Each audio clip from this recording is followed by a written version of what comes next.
देखिए, जैसा मैंने कहा कि राइट विंगर ज्यादातर सवर्ण है और वो यूजीसी वाले मामले से बहुत कुपित है।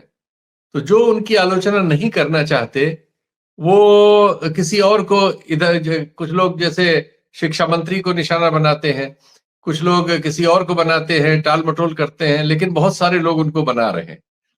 उनका बेस जो स्ट्रक्चर है सपोर्ट का, वो सवर्णों से आता है और सोशल मीडिया पे सवर्णों की तादाद बहुत ज्यादा है और इस वजह से वो समर्थन बहुत दिखता भी था। जो उनका दूसरे सेक्शंस में समर्थन है, वो चूंकि पॉलिटिकली अलग तरह से इंक्लाइंड है, तो इसलिए उसमें उनका उनको डिफेंस करने वाले कम आ रहे हैं सामने। तो ये आकलन कर पाना अभी बड़ा मुश्किल हो रहा है कि सचमुच में उनको कितना नुकसान हुआ या नहीं हुआ। उसमें एक चूंकि खतरा इन्वॉल्व है। सवर्ण जातियों की जो लोग आज नाराज हैं, कोई गारंटी नहीं है कि कल तक नाराज वो बने रहेंगे, क्योंकि उनकी पॉलिटिकल जो समझ है और जो पॉलिटिकल वो रुचि रखते हैं, वो अंततः बीजेपी में ही जाके समाती है। इसलिए ये हो सकता है कि ये टेम्पररी फेनोमेना हो।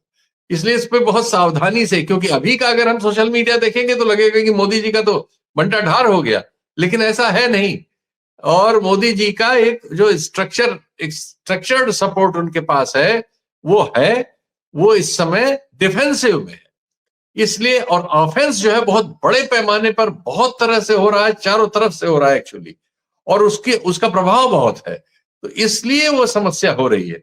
लेकिन अंततः मुझे लगता है कि ये फिनोमेना कुछ दिन में डाई डाउन हो जाएगा और मोदी जी कम्युनिकेशन को खूब समझते हैं।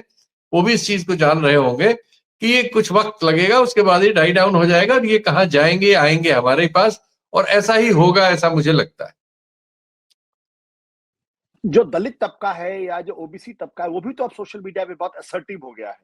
उसके भी अपने बहुत सारे प्लेटफॉर्म्स हो गए हैं, बहुत सारे उनके पोस्ट हो गए, उनके अपने बहुत सारे इन्फ्लुएंसर्स हो गए हैं। उसमें क्या प्रतिक्रिया है? वो तो सब यूजीसी के इस प्रस्ताव के क्या, इसमें और करेक्शन करके और स्ट्रांग प्रस्ताव के पक्ष में।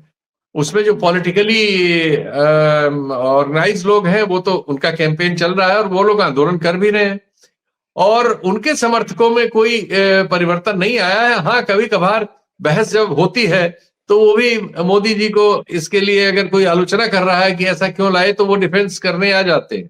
लेकिन जैसा मैंने कहा कि पॉलिटिकल लाइनिंग सबकी क्लियर है। वो अगर राजद के हैं या सपा के हैं या कांग्रेस के हैं, तो वो अल्टीमेटली उधर जाएंगे। लेकिन इस सवाल पर वो इस तरह से नजर आ जाते हैं और बाकी वो एब्स्टीन वगैरह पर सब। लेकिन उनकी संख्या अभी भी सवर्णों की तादाद में मुखरता भी, संख्या भी, फॉलोइंग भी तुलनात्मक रूप में अभी कम है। काफी फर्क है वो। जी। और अल्पसंख्यक तबके में? अल्पसंख्यक तबके में तो एक तरफा है मामला, और वो तो चूंकि लगातार ऐसी घटनाएं घट ही रही हैं, रोज घट जाती हैं कहीं न कहीं से। और जो बीजेपी के कई मुख्यमंत्री हैं, इस तरह के बयान देते रहते हैं, बहुत से नेता बयान देते रहते हैं। तो उनमें तो आप मतलब कोई ऐसी उम्मीद करने की बात की कोई वजह नहीं है। बल्कि उन लोगों के साथ तो अब उत्तराखंड में ही इतने अत्याचार हो रहे हैं, रोज वीडियोस कहीं न कहीं से आ जाते हैं। असम के मुख्यमंत्री का भी वीडियो उतारा ही गया था, उनके अपने प्लेटफॉर्म पे था। और हमारे उत्तर प्रदेश के मुख्यमंत्री जी रोज ही कुछ न कुछ बोलते रहते हैं। तो और बहुत सारे फ्रिंज एलिमेंट्स हैं जो सिर्फ मुसलमानों को गाली देने, डराने, हिंसा करने और सचमुच में हिंसा करने के काम में लगे हुए हैं, जिनको पुलिस कुछ नहीं करती, संरक्षण देती है उत्तर प्रदेश में, दिल्ली में, अन्य जगहों में। तो अल्पसंख्यक बेचारे, तो उनसे आप किसी दूसरी उम्मीद करें तो उसका कोई मतलब ही नहीं है। वो तो इस वक्त के शिकार ही है, इसमें क्या शक है।